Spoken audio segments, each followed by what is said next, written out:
அந்த பகல்காம் சம்பவத்தில் உயிரிழந்த 26 பேர்களுக்கு நம்ம இன்று ஒரு நிமிடம் அஞ்சலி செலுத்திவிட்டு நிகழ்ச்சியை தொடங்குவோம்.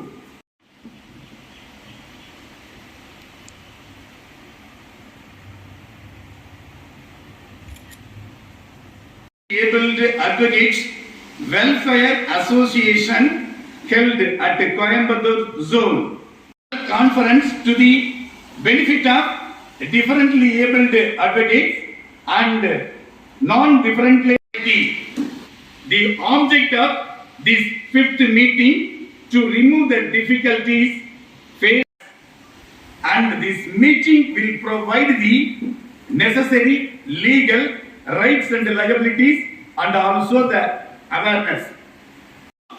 தமிழகத்தில் 3வது பெரிய மாவட்டமாம், தொழிற்சாலைகள் அதிகம் கொண்ட மாவட்டமாக, உச்ச நீதிமன்ற நீதிபதிகளை நீதி அரசர்களை உருவாக்கி கொடுத்த மாவட்டமாம், கொங்கு மண்டலமாம்.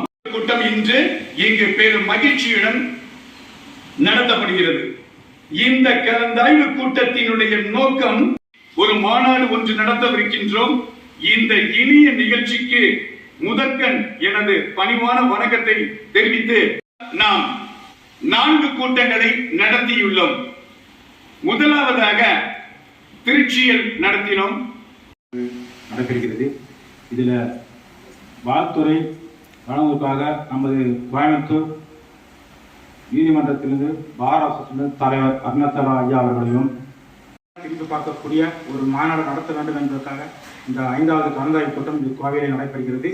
இந்த கலந்தாய்வு கூட்டத்தில் எங்க சங்கத்தில் மெம்பர்ஸா இருக்காங்க. ஆனா இது வரல, நாங்க நினைக்கிற கூட்டம் இது வரல. கிட்டத்தட்ட 2000 பேர் மாற்றுத்திறனாளி வழக்கறிஞர்கள் தமிழ்நாட்டில் இருக்காங்கன்றது எங்களுடைய அனுமானம். இப்படிப்பட்ட நிலையில அந்த 2000 பேரையும் நாங்க ரீச் பண்ணணும். அப்படி ரீச் பண்ணாதான் எங்க மாற்றுத்திறனாளி வழக்கறிஞர் சமுதாயத்துடைய கோரிக்கைகள் விரைவா நிறைவேற்ற முடியும். அப்படிங்கிறதுக்காக நாங்க ஒவ்வொரு மண்டலமா முதல்ல கலந்தாய்வு கூட்டத்தை வச்சுட்டு இருக்கோம்.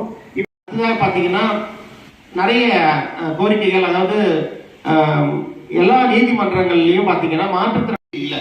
அது இதனால நிறைய பதிவு செய்த வழக்கறிஞர்கள் வீட்டிலேயே முடங்கி இருக்காங்க. எங்க போய் நான் கோர்ட்ல போயிட்டு தடுமாறி நான் பிராக்டிஸ் பண்றது அப்படின்னு சொல்லிட்டு நிறைய பேர் படிச்சுட்டு ஜாக் அமைப்புல மெம்பரா இருக்கக்கூடிய மாற்றுத்திறனாளி வழக்கறிஞர்களை அடையாளம் கண்டு எங்களுக்கு நீங்க இந்த சங்கத்துல ஒருங்கிணைக்கிறதுக்கு பேருதவியா செய்யணும்ட்டு இந்த நிகழ்ச்சியின் சார்பாக கேட்டுக்கொண்டு